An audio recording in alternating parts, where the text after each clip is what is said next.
Well, hi there, my dear friends. This is Bob Hatton. This is the Encourager, and off we go again for another instalment of the story of the narrative that we've got a Father in heaven. I think yesterday was a good day. It was a good theme, and I'm getting so excited and so blessed as I'm just looking at this theme and looking about the fact that God wants to be our Father. He is our Father, and He wants us that we receive His fatherhood, and that we come into the blessing of being His son or His daughter. And yesterday we had a look at two things, and one was the fact that we are loved by God. We are loved by God, and the other thing is that we are no longer slaves so that we might fear, but we receive the spirit of sonship in our hearts. And today I'd like to do just a third point,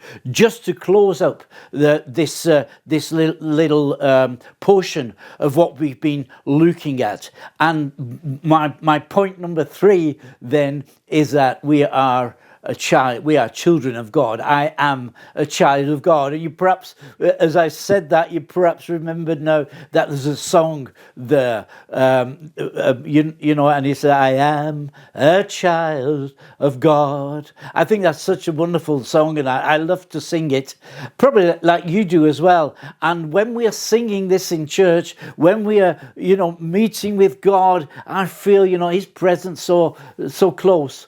But then sometimes when we go back home and reality hits us, the reality of our everyday life, when we're not together with other believers, when we're not hearing the preaching of the word, when we're not getting excited because of all the songs we're singing together, but we're feeling the strain and the stress of what the divorce has brought for us, or we're remembering the times that we were abused, whether it was physically, sexually, or even verbally abused. And maybe we are, as we leave Sunday and we're going back to work on Monday, well, that's what we're going to expect. That's what we're going to experience during this week. We're going to experience abuse again and again, maybe discrimination, but something what really touches our heart and hurts us. And we've got to remember, though, dear friends, that we are children of God. We are sons and daughters of God. And the Lord has said,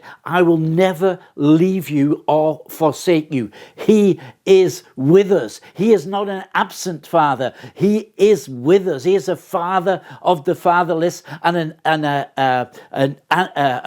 and He is a protector, a defender of the widows. He is for us. He is for us. And wherever we go, God goes with us. And remember, we are more than overcomers through Him.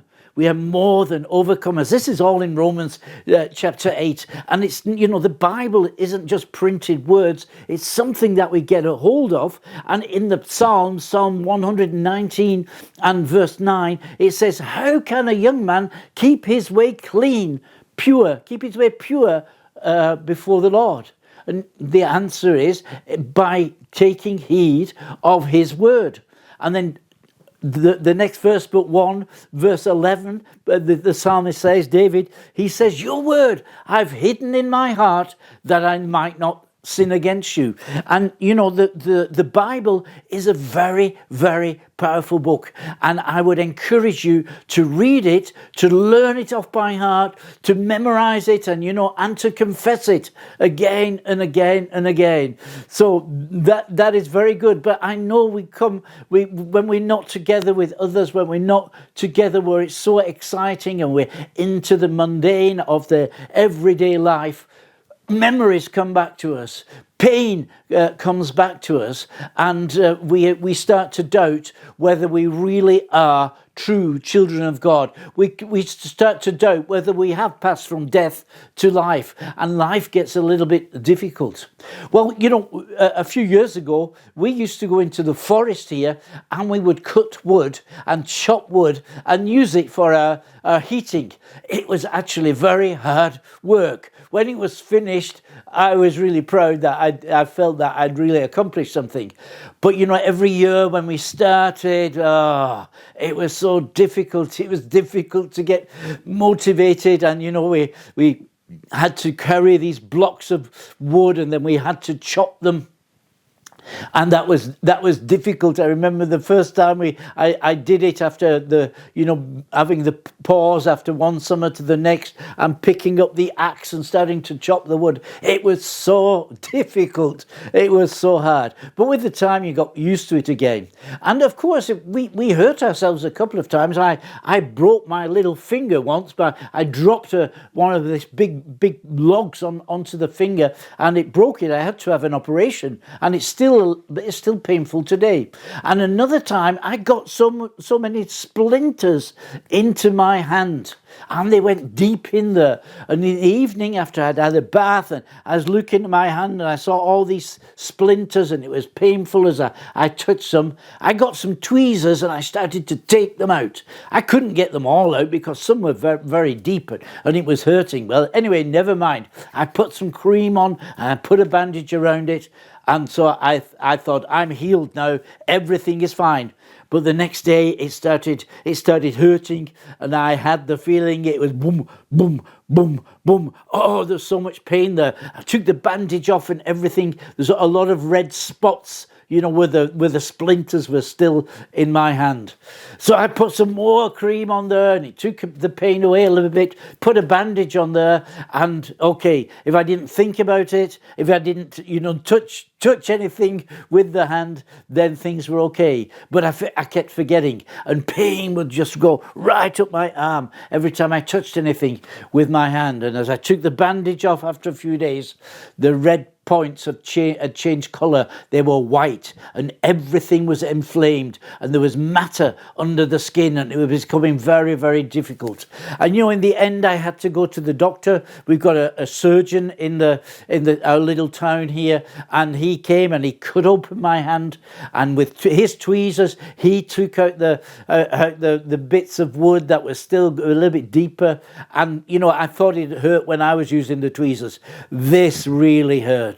But in the end, he got everything out. He cleaned the wound. He made sure all the matter was gone.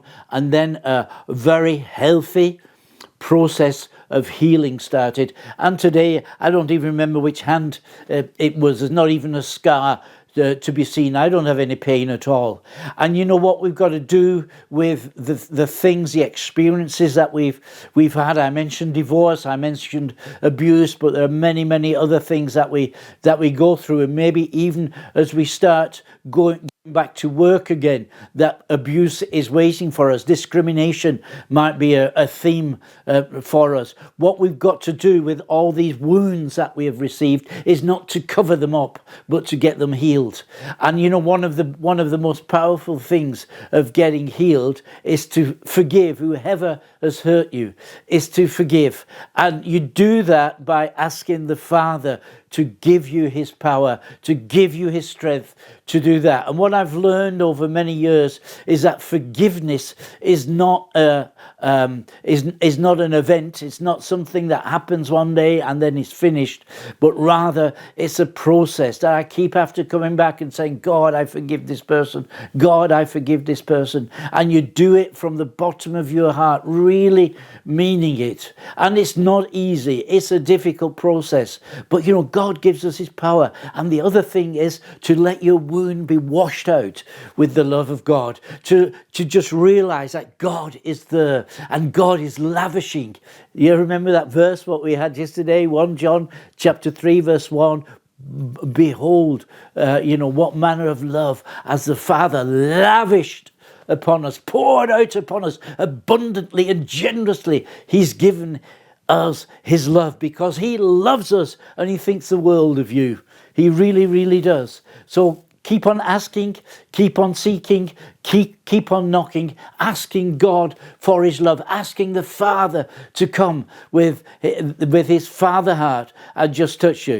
He is a father of the fatherless and he is a defender of the widow. God is for you. He's not against you. He's not trying to trap you. He's not trying to find out all your faults. He wants to bless you. He wants to bless you. So receive his Father love today. Hey, I hope you have a very good day. I'm going to pray for you today that your day will be very, very good. God bless you. See you again. You're Bob Hatton, your encourager.